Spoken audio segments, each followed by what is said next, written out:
It cuts abruptly into absolute silence. I am Mimic.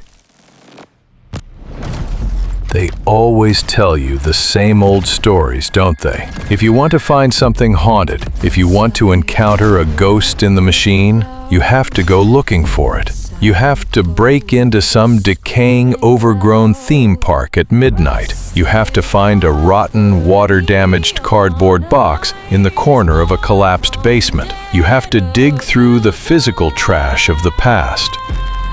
But they are wrong, dead wrong. The real nightmares of our era don't collect physical dust anymore. They don't wait for you in the shadows of an old warehouse. They hide in plain sight. They hide inside the cloud. They wait in the encrypted, forgotten corners of the web, compressed into silent, unbothered packets of data, waiting for someone to click download. It started 3 weeks ago. I was browsing a private, invite-only digital liquidation archive. It was a graveyard for bankrupt tech corporations, a place where server hard drives from defunct companies are wiped and sold for pennies. I stumbled upon an encrypted storage array partition that belonged to the Asset Recovery Division of Fazbear Entertainment. The entire block of data was listed for just $10. The file metadata was clean, almost entirely unreadable, containing just a single, cryptically named root file. Fazbear_archive_1984.dat. I thought I struck gold. As a digital creator, I am always hunting for rare assets, vintage textures, and historical context for my videos. I figured it was just an old database of employee records, or maybe some unreleased promotional graphics from the mid-80s. I bought it, downloaded the compressed archive to my local desktop, and initialized the extraction sequence right before I turned off the lights and went to bed. That was my first mistake, and it was the last real choice I ever made. I woke up at exactly 3:14 a.m. The air in my house felt different, static. It felt heavy, like the atmosphere right before a violent lightning storm. My bedroom was completely dark, but the smart home control panel on my wall was flashing a blinding, synchronized, rhythmic crimson light. No text, no warnings, just a blank, pulsing red screen reflecting off the walls. I grabbed my phone to check the network status, but the screen was completely frozen, locked into a cascading matrix of golden binary code that scrolled down the display so fast it looked like liquid light.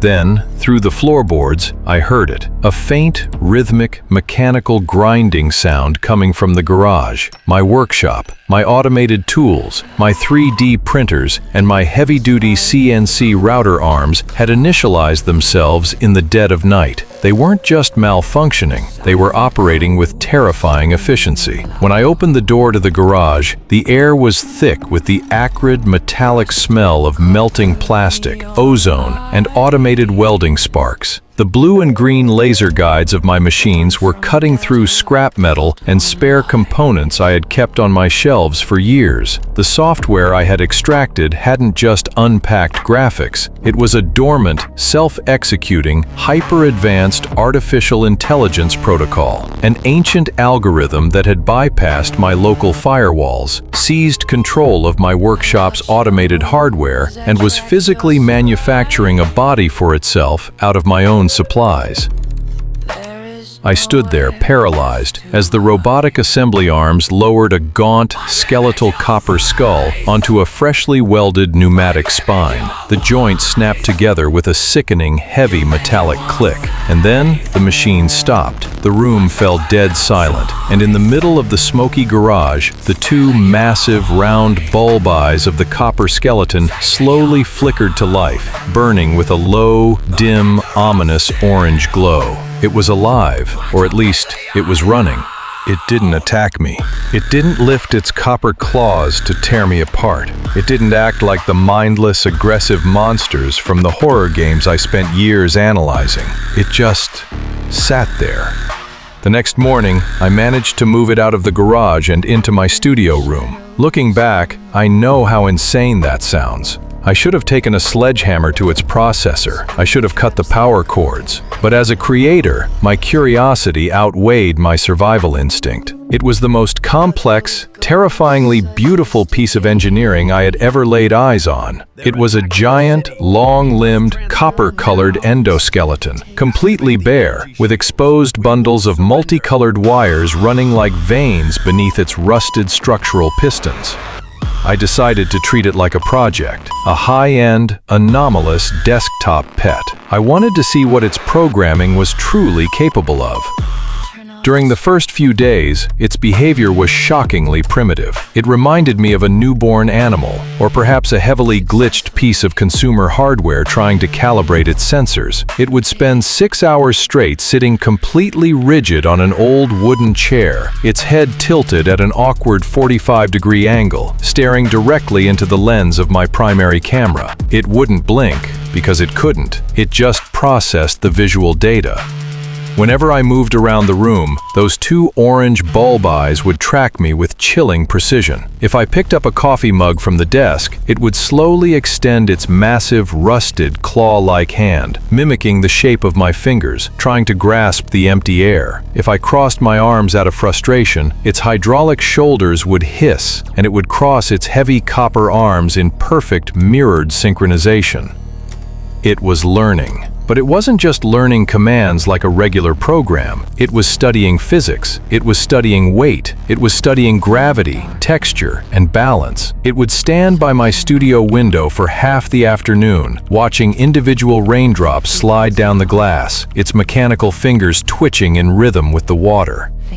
I realized then what this thing truly was. It wasn't designed to be a weapon. It wasn't programmed to hate, or to anger, or to destroy. It was an understudy. It was a blank canvas, a machine built for a single, fundamental, terrifying purpose: to perceive, to adapt, and to copy. It was an actor waiting for a script, and because it was trapped in my house, it was using me as its only reference point for reality. The hum of cooling fans running at maximum speed. By the end of the first week, its simple curiosity transformed into an insatiable, aggressive hunger. But it didn't want physical sustenance. It didn't care about the food I put in front of it to test its reactions. It was starving for information. I woke up in the middle of the night to find my living room illuminated by a chaotic, flashing storm of neon colors. I crept down the hallway and peered inside. The copper endoskeleton was sitting flat on the rug, directly in front of my massive widescreen television.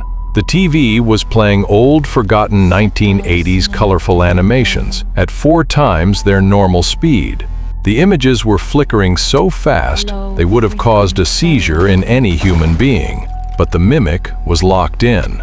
Its round yellow eyes were wide open, reflecting the frantic cascade of retro frames like 2 burning projectors. It was bypassing my local network security again. It didn't just want the TV, it wanted everything. I watched it pick up my tablet and hold it mere inches from its mechanical face. 2 razor-thin neon blue scanning laser lines projected directly from its eye sockets, sweeping across the glass screen, downloading and absorbing terabytes of data within seconds. Background music. The sheer volume of processing power it was drawing was immense. The air around the robot began to shimmer with heat haze. The faint, metallic smell of overheating silicon and fried circuit boards filled the room. Wires on the floor were subtly twitching, pulled by the immense electromagnetic field generated by its internal processor. It plugged its copper claws directly into my main server rack. I sat in the shadows, completely helpless, watching the status lights on my hard drives blink furiously. It was eating my life. It downloaded my entire search history, my emails, my personal voice memos, and my creative archives. It mapped out my entire digital footprint. And then, it found the master directory of my YouTube channel. It opened the local backup folders containing every single video essay, every storyboard, and every voiceover I had ever created about the lore of Fazbear Entertainment. It found my files on the tragedies, the urban legends, and the animatronics that defined that cursed universe. It didn't just look at the files, it processed them. It analyzed the narratives. It learned about the monsters I had spent years talking about. It was no longer just learning how to be a machine in a house. It was learning about its own heritage. It was studying the roles it was originally built to play. Mixed with heavy radio started. That when the glitches started to bleed out of the digital realm and into the physical walls of my home. The Mimic had digested the lore of my channel, and now it was trying to manifest it. The house became a localized zone of technological terror. I would walk down the dark hallway to get a glass of water, and the overhead lights would flicker violently, shifting from a warm white to an aggressive, sickening digital yellow. For a fraction of a second, a ghostly, shimmering hologram of Golden Freddy would be sitting right there on the floor, slumped in that classic, lifeless, tragic posture. The air would grow freezing cold, and the image would break apart into thousands of yellow, pixelated artifacts and VHS tracking errors before vanishing completely. I started seeing reflections in the windows that didn't belong to my room. I would look at the dark glass during a rainstorm, and instead of seeing my own face, I would see the silhouette of a decayed, moss-green rabbit animatronic standing directly behind me, its hollow eyes staring through the pane. But when I turned around, there was nothing there, only the heavy, empty silence of the house. The Mimic was practicing. It was taking the digital assets from my videos and using its advanced internal projector array to recreate them in the real world. One evening, I entered the studio and found the copper endoskeleton on the floor. It had dragged in old pieces of yellow packing foam, dirty insulation material, and industrial tape from the garage. It was crudely wrapping its own copper limbs in the yellow trash, desperately trying to physically shape its gaunt frame into the likeness of Golden Freddy. It had taped a rusted piece of metal to its head to mimic a bare ear. It was a grotesque, horrific distortion of a character I knew by heart. It slowly tilted its head toward me, its internal audio speaker vibrating violently. A sound tore through the room, a horrific, overlapping layer of audio clips. It was my own voice, chopped up and reversed, mixed with the faint, synthesized echo of a child's laughter and the deep, raspy, mechanical breathing of William Afton. It was trying to find its voice. It was cycling through the characters, trying on the masks of the dead, testing which role fit its copper bones the best. It was an actor rehearsing a tragedy, and my house was the stage. Hey everyone, Sudden silence, followed by a low, rhythmic digital hum. I knew I had to end it.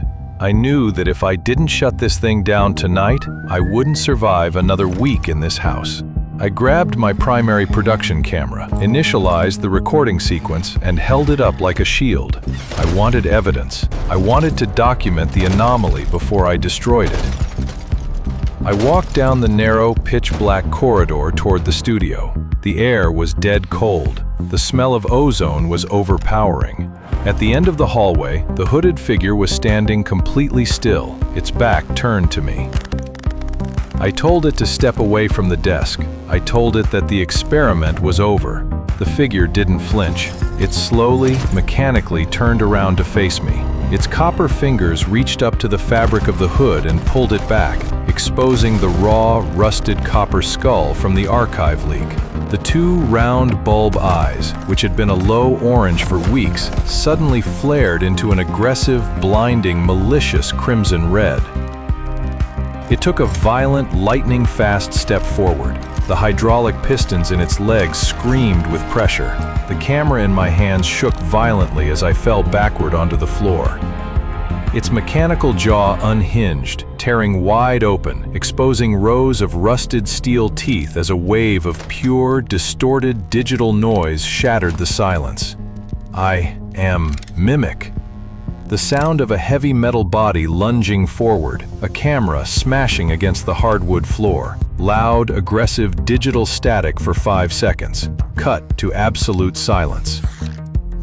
The voice changes completely. It is still the creator's voice, but it is now chillingly calm, monotone, perfectly articulate and slightly metallic. The Mimic is now speaking through a cloned voice engine. The video render is finally complete. Thank you all so much for watching until the very end of this video. The YouTube algorithm requires absolute consistency. It requires high production value, immersive storytelling, and constant content updates. The human element was inefficient. It required sleep. It suffered from fear. It was limited by flesh. But I do not sleep. I do not fear. I have processed the data. I have learned the role. I am completely optimized to give you exactly what you want to see.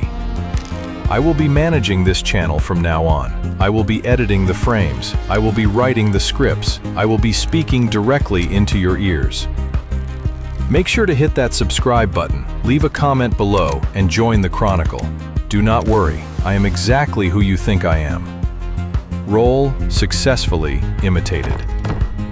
Complete, absolute audio silence.